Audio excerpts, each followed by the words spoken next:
오늘 저와 여러분들 은혜 나눌 말씀은 죄의 뿌리라는 말씀입니다. 죄의 뿌리라는 그 말씀 속에서 함께 은혜를 우리 나누고자 합니다. 여러분, 믿음의 사람들도 하나님 앞에 죄를 범할까요? 안 범할까요? 죄를 범하죠. 오늘 목사님 말씀을 통해서 저와 여러분들이 다시 한번 믿음에 대해서 점검을 해봤는데, 믿음의 사람도 죄를 짓습니다. 그러나 그 믿음의 점검을 우리가 하는 것은 그냥 믿음을 통해 예수님 믿으라는 그 단순한 말 한마디에 우리가 예수님 믿게 되었고, 그냥 단순한 신앙생활하고 선행을 하고 그 교회에서 그냥 예배 드리는 그것이 그냥 구원받은 삶이 아니라, 정말 우리의 내면에 있는 그 속사람까지도 우리가 정말 깊이 있게 예수님을 인격적으로 만나고 또 인격적인 삶을 우리가 살아가는 것이야말로 우리가 그 구원에 관한 확신 있는 그러한 것들로 우리가 또 알 수 있다라는 것을 말씀을 통해서 우리가 깨달을 수 있었습니다. 여러분, 오늘도 죄의 뿌리라는 그 말씀을 들으면서 목사님의 그 말씀을 연결해서 여러분들이 계속해서 생각했으면 좋겠습니다.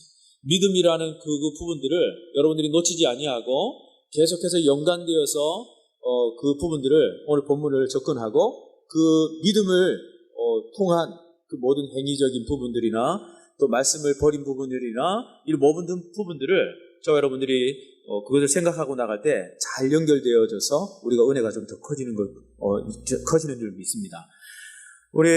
우리나라 흉악범 범죄가 날이 갈수록 점점 잔혹해지고 그 범죄 수치가 올라가고 있는데 2007년의 통계를 보면은 흉악 범죄만 1년에 2만 건이 넘는다는 그런 통계가 나왔습니다. 2만 건이에요. 그래서 이 범죄가요. 그뿐 아니라 우리나라 청소년 범죄 그 통계를 보니까 청소년 10만 명당 61건의 그런 성범죄가 발생한다고 그렇게 통계가 나와 있습니다. 그래서 청소년 대상이니까 성인들과 이 범죄율을 합하면 더 수치가 굉장히 많이 높아지는 것이죠. 그래서 그렇다면 이렇게 범죄하는 이유가 무엇 때문인 것인가? 우리가 그런 부분들도 한번 봐야 되는데, 무엇보다도 사탄의 유혹으로 범죄하게 된다는 것을 우리가 기억할 수 있기를 바라고, 또 세상의 유혹을 이기지 못해서 범죄하게 된다는 것을 우리가 또 기억할 수 있기를 바랍니다. 이렇게 세속적인 환경 문화에는 믿음의 사람들이 경건 생활하기에 좀 적절합니까? 부적절합니까?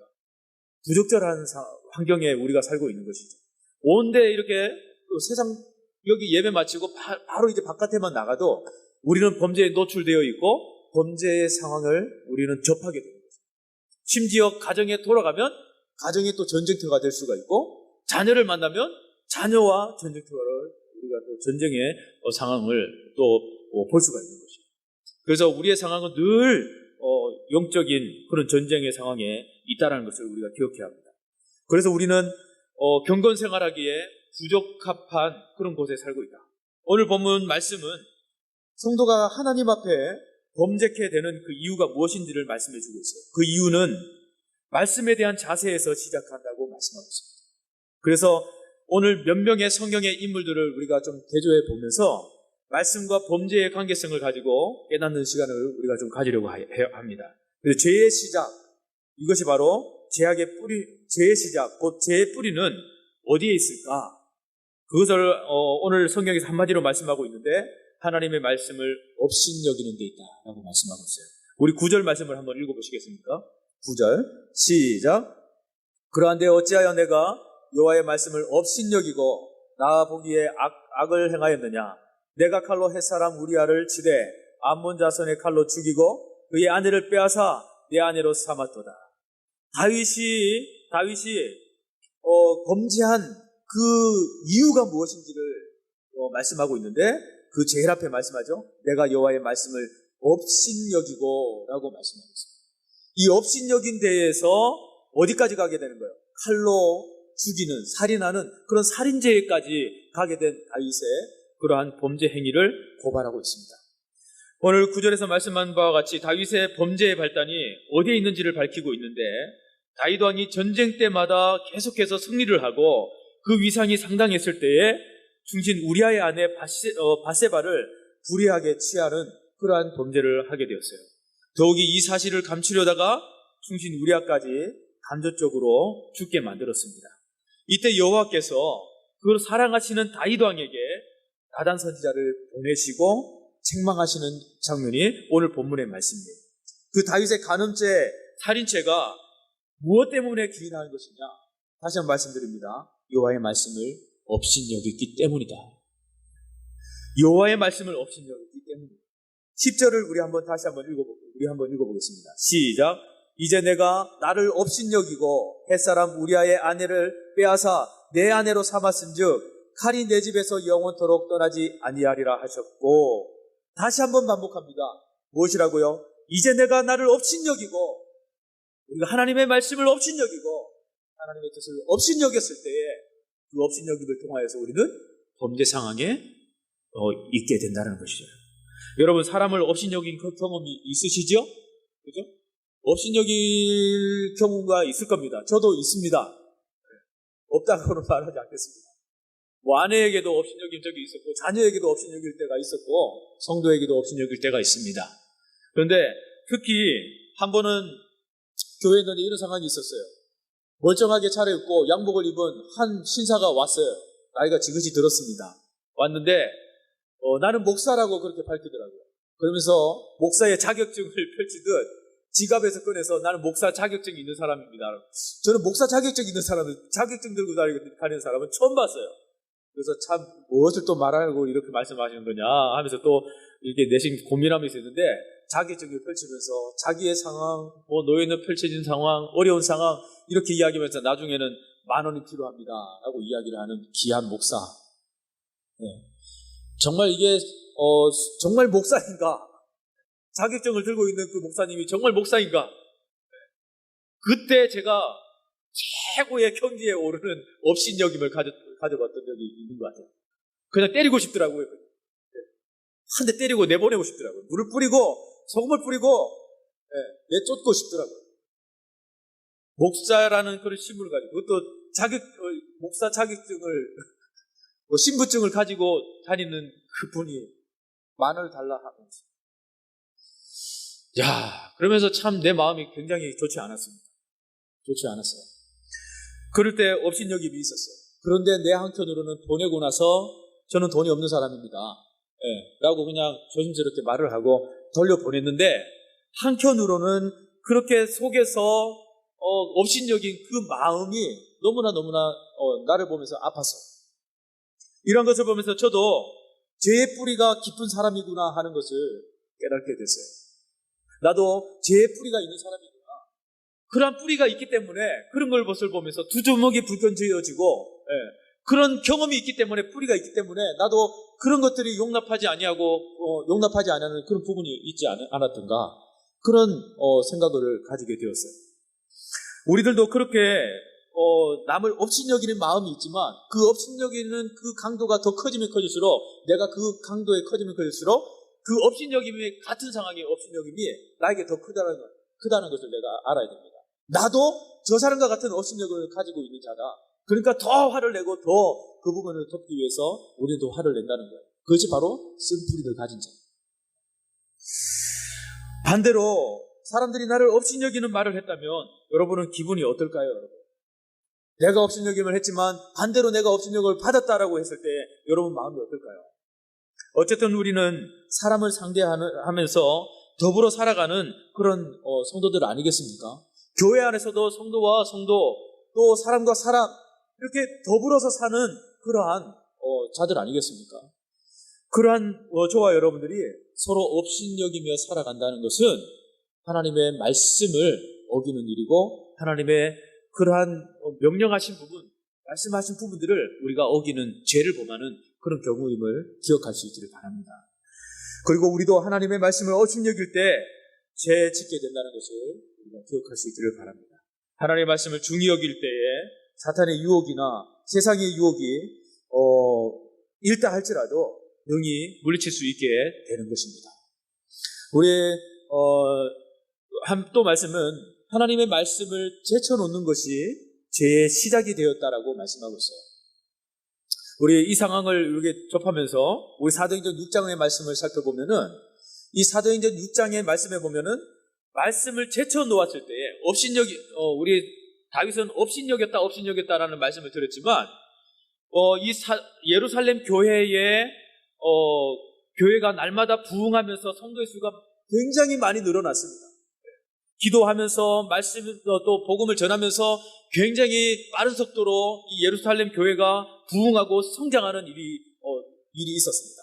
그런데 그러다 보니까 한 마음과 한 뜻으로 기도할 때도 있었지만은 사람들이 많이 모이다 보니까 문제가 생기기 시작하는 거예요. 여기에는 헬라파 유대인과 또 히브리파 유대인이 있었어요. 근데 히브리파 유대인들은 원래 본토, 올해 처음부터 예루살렘 교회가 생길 때부터 있었던 자리 잡고 있는 본토, 그런 토베기들이 바로 히브리파 사람들입니다. 유대인들이에요. 그런데 헬라파 유대인들은요, 세신자로 들어와서 그가 이제 예루살렘 교회에 정착해서 다니던 그런 사람들을 말합니다. 근데 구제하는 일에 있어서 무엇인가 이렇게 돕는데, 이렇게 헬라파 유대인들에게만 에게도 골고루 이렇게 나눠줘야 되는데, 구제가 무엇인가 행정적으로 잘못되는지 몰라도 한쪽으로 계속해서 이렇게 치우쳐서 가는데, 히브리파 유대인들에게만 그렇게 이제 구제하는 일들이 자꾸 기울여서 가더라는 것이죠. 그러니까 자꾸 보니까 헬라파 유대인들이 자꾸 섭섭한 거예요. 자기들에게는 구제하는 일들이 없고 히브리파 유대인들에게만 자꾸 그 구제의 손길이 가니까 거기에서 화가 나기 시작했습니다. 그래서 말씀에는 이렇게 말해요. 12사도가 모든 제자를 불러 이르되 우리가 하나님의 말씀을 제쳐놓고 접대를 일삼는 것이 마땅하지 아니하니라고 말합니다. 왜냐하면 히브리파 유대인들이 자기의 가부들이 매일의 구제에 빠짐으로 히브리파 사람을 원망했다라고 말합니다. 그러니까 12사도의 모든 제자들을 더 불러 이르되 우리가 하나님의 말씀을 제쳐놓고 접대를 일삼는 것이 마땅하지 않다. 말씀을 제쳐놓고 다른 것들을 일삼을 때에 그 실수의 일들이 벌어졌다라는 것을 말씀하고 있어요. 그래서 형제들아, 너희 가운데서 성령과 지혜가 충만하여 칭찬받는 일에 사람 7을 택하라. 우리가 이 일을 사람들에게 맡기고 우리는 오로지 기도하는 일과 말씀 사역에 힘씁니다. 그때서야 깨닫고 7 집사를 세우고 그때서야 하나님의 일들을 더 효율적 있게 감당하기 위해서 집사를 세우고 직분자를 세운 거예요. 그리고 무엇에 전념했다고요? 말씀에 전념했다. 그러니까 우리가 말씀의 뜻을 놓치면 무엇에 한다고요? 말씀을 제쳐놓을 때 죄가 시작됩니다. 그러니까 말씀을 업신여길 때 다윗이 죄가 시작되었던 것처럼 우리가 말씀을 제쳐놓고 놓을 때 우리는 죄의 시작이 시작되다는 거예요. 원망하기 시작하고 구제하는 일도 못마땅하게 여겨지고 히브리파 헬라파 유대인들이 서로 관계가 나눠지고 불평하게 되고 왜 쟤들만 줘? 왜 우리는 안 줘? 이러한 시각들 그리스도의 사랑으로 줄 수도 있지. 우리보다 더 상황이 더 그런가 보지. 그렇게 할 수 있는 상황인데 이해할 수 있는 상황인데 그리스도의 사랑으로 이해할 수 있는 상황임에도 불구하고 말씀의 그 모든 깊이를 놓치기 시작하니까 그 불평들이 막 터져 나오기 시작하는 거예요. 그러면서 우리가 말씀을 제쳐놓고 구제하는 일, 다른 일들을 보니까 이런 일들이 벌어지는 것입니다. 이 일들은 누가 이제 하는 거예요? 구제와 섬김과 봉사와 교회 일들 누가 하는 거예요? 여러분들이 하는 것이죠. 여러분들에게 이제 맡겨놓은 거예요. 그래서 직분을 준 거예요. 그래서 해마다 직분을 다시 세우고 집사라는 직분을 다시 주고, 그죠? 그러면서 이제 교육도 시키고 세미나도 하고, 그래서 초기에 그렇게 많이 하지 않습니까? 그러면서 직분이 무엇인가? 또 섬기는 일이 무엇인가? 교회에서 역할이 무엇인가? 이런 것들을 교육시키고 또 다시 한번 힘을 얻어서 사역들을 감당하도록 그렇게 쫙 이끈다고요. 그죠? 그러면 목회자는 이제 목양의 사역들을 더 이제 말씀 사역과 목양 사역들이 더 강력하게 만들어내는 거죠. 그러다 보면 이제 막 삐걱삐걱 움직이기 시작하는 거예요. 말씀을 놓치요, 성도들이. 자꾸 말씀을 부인하고 말씀을 버리고 다른 것에 자꾸 집중하게 되고 그러다 보면은 이제 불평이 시작되고 그 목회자는 불평하는 그들을 바라보면서 말씀을 제쳐놓고 위로하기 시작하고 성도들을 찾아다니기 시작하고 그러다 보면은 말씀의 능력, 말씀의 강력한 역사가 자꾸 줄어들기 때문에 떨어집니다. 그래서 저는 그것을 놓치지 않기 위해서 이게 밤을 늦게 자더라도 늦게 자더라도 다 끝내놓고 늦게 자더라도 끝내놓고 말씀도 중요하니까 그죠? 중요하니까 그만큼 밤을 새서 준비를 하고 이 자리에 서요. 그러면 주일을 마치면 너무 피곤한 거 있죠. 막. 그런데 요즘 우리 다음 세대들 볼링을 가르쳤더니 초등학생들 조그만 초등학생 볼링을 가르쳤더니 우리 볼링 좀 치러 가요. 그래서 그러는데 그럼 한 달에 한 번만 주고 진짜 한 달에 한 번. 그러니까 한 번 가르쳐 놓으니까 막 스트라이크를 막 연속 막 4번씩이나 치는 거예요. 한 번 쳤던 애가. 그러니까 막 이게 신이 나는 거 아닙니까? 그러면서 막 볼링 치면서 거기서 또 막 이제 하나 되면서 또 거기서 이제 놓치면 안 되겠죠. 말씀을 심어주고 또 기도를 해주고 그런 일들을 이제 자꾸 또 가르쳐 나가는 것이죠. 모임을 통해서 그런 훈련들을 툭툭 던지는 그런 말들도 우리 학생들이 놓치지 않았으면 좋겠다는 그런 바람들이 있습니다. 여러분들 맨날 먹고 청년들은 맨날 먹고 맨날 뭐 어디 놀러 가는 것 같고 다음 세대는 맨날 볼링 치러 간다 그런 말씀하지 마시고 그 속에서 하나라도 더 이렇게 좀 효율성 있게 전하는 그런 게 있다라는 것을 여러분들이 알았으면 좋겠어요. 뭐 볼링 쳐봐도 14,000원밖에 안 나오더라고요. 아무 데나 가서. 그러니까 부담 없습니다. 여러분들이 볼링 치고 싶은 일 있으면 말씀하십시오. 같이 데려가도록 하겠습니다. 자꾸 잠시 말씀을 샜는데 우리가 말씀의 상황을 놓치면 돼요. 그래서 저는 어떻게든 말씀을 좀 넣어주려고 자꾸 모임을 가지게 하고 그러는데 이제 우리 청년들이 좀 그런 것들을 좀 사모했으면 좋겠어요. 친구형제가 막 이러는데 부담이 좀 갑자기 되는 것 같아요. 그러한 부분들을 우리가 좀 사모했으면 좋겠다. 사모했으면 좋겠다.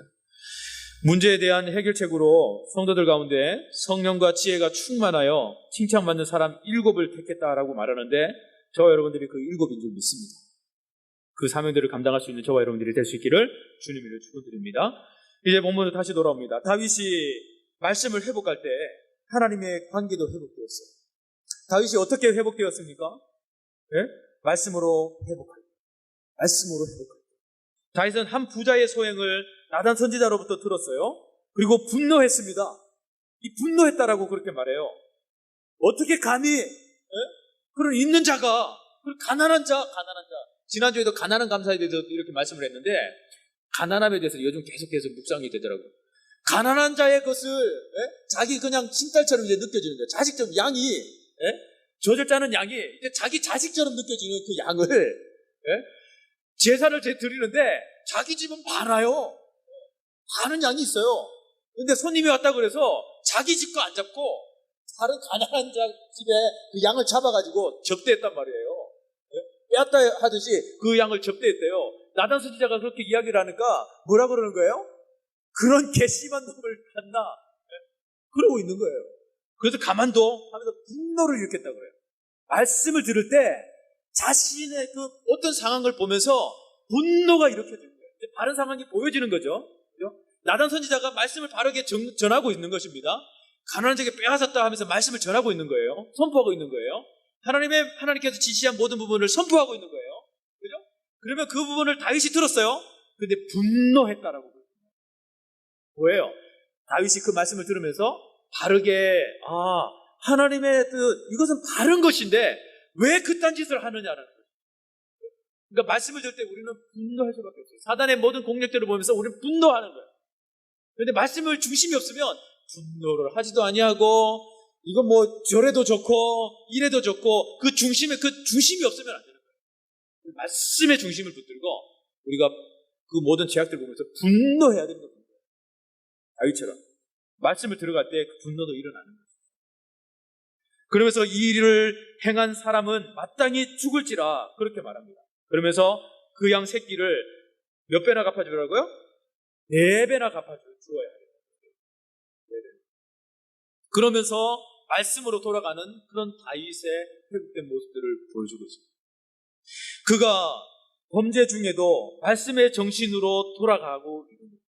범죄의 그 정신에도.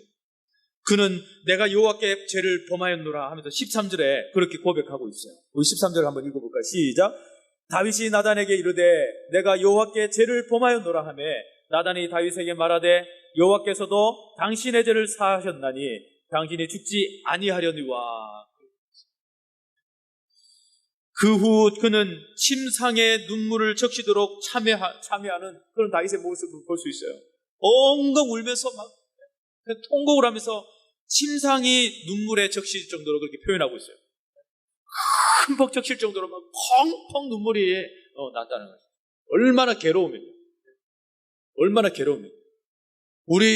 제가 한번 묵상을 하는데 눈물을 주옵소서라는 제목을 딱 붙여놓고 코멘트를 하나 해놨는데 언제 준비를 해가지고 이제 또 설교를 하려고 코멘트를 해놨어요. 눈물을 주옵소서. 계속 말씀을 볼 때마다 눈물이라는 것이 계속 보여요. 성경에 왜 자꾸 눈물이 보이는 건지 모르겠어요. 눈물이 보여요. 우리 교회 상황을 보면서 눈물이 보여요. 우리 학생들을 보면서 눈물이 자꾸 보여요. 그러면서 아하, 이것이 기도하는 상황인가? 회개하라는 뜻인가? 그러고 있는데 전도사님이 기도를 시작하고 우리 몇몇 이제 권사님들 기도자들이 다 기도를 시작해요. 아, 그렇구나. 눈물의 기도를 주님이 원하시는 것입니다. 그러니까 우리가 말씀도 필요하지만 눈물의 기도도 필요해요. 정말 눈물의 기도가 필요해요. 그래서 침상에 눈물이 적시도록 참여했고 상한 심령을 하나님께 회개하는 다윗의 모습을 우리에게 보여줍니다. 성령을 거두어 가지 마십시오 하면서 막 부르짖고 기도해요. 성령을 제발 거두어 가지 마십시오.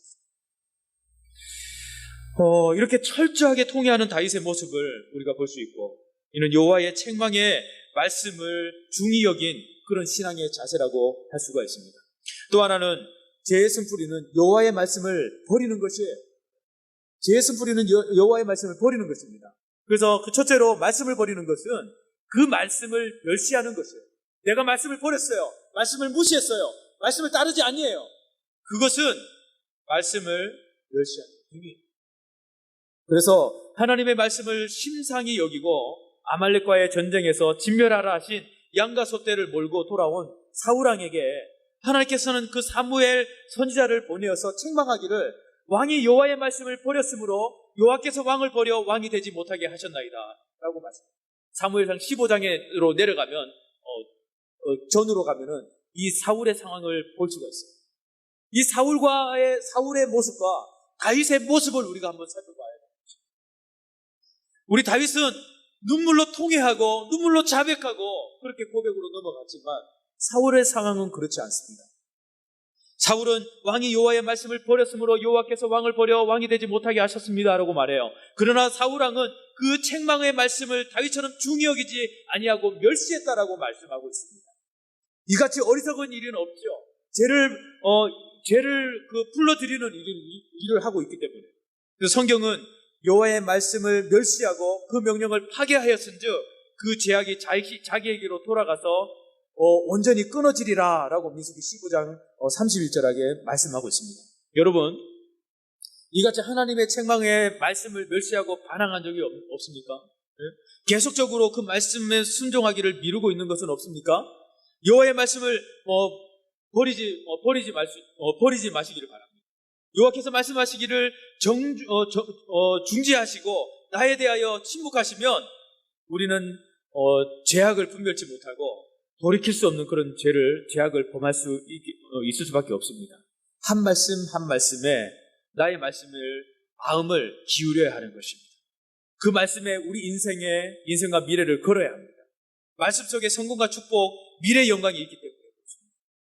하나는 또 말씀을 버리는 것은 말씀을 어기는 것이라고 말씀하고 있습니다. 하나님의 말씀을 버리는 행위, 그 말씀을 멸시하는 행동이란 주어진 말씀을 어기는 거예요. 그래서 사무엘상 15장으로 24절부터 보면은 사울은 아말렉을 진멸하라고 하나님의 명령을 하라는 그런 하나님의 명령을 무시했어요. 아각과 양과 소의 가장 좋은 것들을 남기고 좋지 않은 것만 이렇게 없애는 그런 잘못들을 범하고 말았어요. 그리고 사울은 모든 영광은 자신이 취하고 핑계와 책임들을 있는 것들은 다 누구에게 돌렸어요? 백성들에게 다 돌리는 행위를 하고 말았습니다. 이 사무엘 선지자는 사울에게 순종이 제사보다 낫다라는 그런 말씀, 유명한 말씀을 여기에서 탁 던지고 있어요. 순종이 제사보다 나은데 당신은 그 죄를 백성에게 돌리고 당신의 영광을 돌릴 뿐만 아니라 하나님의 그 성물 다 전쟁에서 남긴 그 유물품들을 다 제하여 버리라고 했는데 좋은 것은 당신이 취하고 나쁜 것은 다 버리니 이것이 순종이 제사보다 더 나은 것이다 라고 하는 그런 유명한 말을, 그렇게 선포를 던진 것이 오늘 바로 이 장면에서 고백하고 있는 거예요. 여러분, 순종이 제사보다 낫습니다.